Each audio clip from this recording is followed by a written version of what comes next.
Hello, all, and welcome to Spikenard Culture. This week we have back Logan, my friend, the traveler, the photographer that we talked about last week. He's, the man, the legend. He is the dream chaser of the month. So this week we have him back because I thought what a opportunity for him to just give some tips for photographers or for ones who want to use their photography or their skills to reach people or to impact people's lives. So Logan, welcome back. Do you have anything to just share with everyone? What did you think of last week's podcast? Yeah, I thought it went great. I was happy to share some advice and tips, and obviously with the realm of photography, there's so much to talk about. So yeah, I'm happy to give some more kind of just stories of my experience. Even I think they can be really helpful to aspiring people who want to make an impact on people and use photography as a tool. So I remember a few years ago, you came to me and you talked to me about this idea of using photography to reach people. I think at this time you were living in the Himalayas and you were going to villages and you were just taking photographs, portraits of families and giving them to the families because they'd never had portraits made. And I thought, what a genius idea because I know if I couldn't afford a photographer to take my family photos and to just hang it in my family room and someone said, hey, I want to do that, that would really honestly connect me to that person and create a relationship with that person. So how did you come up even with that idea, and are there any other tips like that that you'd give to other photographers or creatives who are trying to travel and wanting to create connections in other cultures?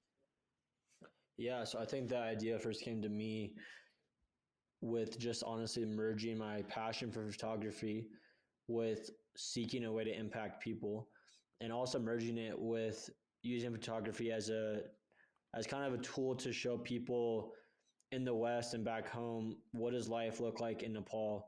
What do the people look like? A lot of people have stereotypes or misconceptions or just preconceived ideas about maybe what the culture is or who the people are. So photography is something that kind of is a something that bridges the gap in the middle, where you can take a photo of someone and you can show someone back home what do people look like in this country. What do they need? What do they suffer from? What do they care about? What do they wear? What gives them joy? And so it's really this merging of a few different things. But I realized, as I had that idea and as I went to some villages where people, they don't have many possessions, and I realized, wow, some of these people, they don't have any photos on themselves, let alone maybe one from 10 or 20 years ago that they've collected dust and in bad condition, but they don't have many photos of themselves at all. And I thought it's crazy how some of us in the West, will have tons of photos of ourselves. And even these people, I guess with the advanced technology and mobile phones, they might have some more photos on them, on a phone, but they don't have good quality prints or they can hang on their wall and be proud of it, good quality.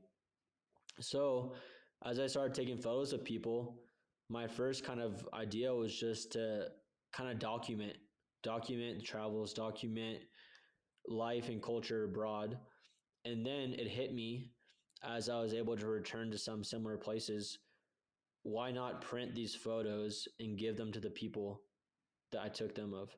So I did that. I actually went to this village in the Himalayas at multiple times, and on some of my return trips, I developed, I printed, edited, curated, the best photos of these people I took. And when I came back to the village, I decided to give these people their photos without even telling them.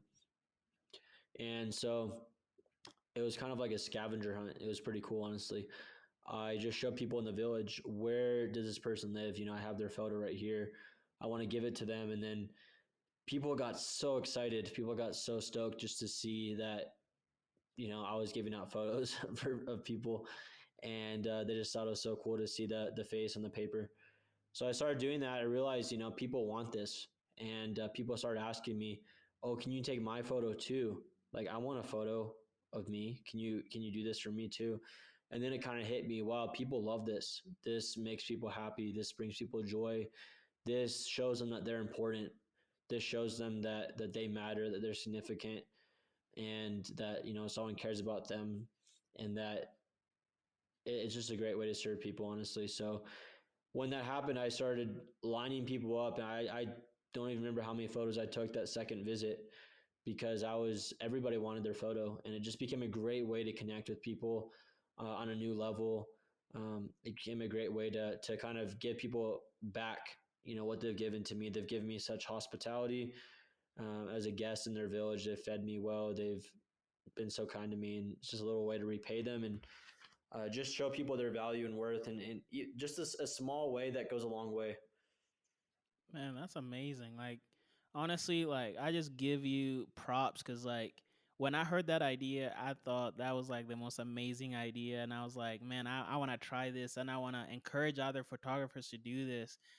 So as we just kind of like wrap this up, like, do you have any tips? Because like this session is just honestly, I wanted to bring you back so you could just give tips to other photographers and other people who might want to reach out to others. Do you have any other tips or any things that you've thought about that maybe you haven't attempted yet? Anything up there? Yeah. So what I love about photography is it's something universal, and even in the West, or not even in the West, I'd say worldwide, people use photos to promote themselves, to, you know, to put on their resume, to put on a LinkedIn profile, to put, you know, on their social media. It's something that people love to make themselves feel worthy, beautiful, handsome, you know, special, because they can look at a quality photo themselves and see that they're worth quality. You know, they're not worth a trashy photo. And I think that speaks volumes. So I think there's multitudes of ways to serve people with photos, and I'd say just look around your family, your friends. What's some way I can serve someone with a photo? And I think there's many ways you could do that. And I'm always trying to get more creative and think about ways I can do that. Whether it's even taking photos of something else that someone has, um, and doing that for them. So my tip is be creative and look for needs. And I think through that you'll find ways that you'll surprise yourself, that you can serve people with the camera. Awesome. So you heard it here. So be creative and look for needs. Be creative and look for needs. And so everyone, we just want to say thank you to Logan. Logan, thank you so much for having us, and actually, we're having you, but like, honestly, you're such a gift, and I'm so excited for those who are going to listen to these podcasts, because I know they'll be encouraged so much. Do you have any last words of encouragement for any travelers out there, anyone who is young like you? Because like at 21 you visit like 31 countries. Can you just give any last words of encouragement before we close this? Yeah, something I'd like to encourage you with is that people around the world oftentimes are not as scary or different as you think them to be. I think something that I've taken away traveling all around the world is that, you know, a 23-year-old on the other side of the world, they have similar problems as I do, similar joys and sorrows as I would. And I think that encourages me to connect with people in a greater level. And it should encourage you too, that travel doesn't have to be scary. And it's honestly really comforting sometimes. So go out there, see the world, meet new people, and be bold, be courageous, step out of your comfort zone. Awesome. Thank you so much, Logan. And to everyone, we'll see you next week.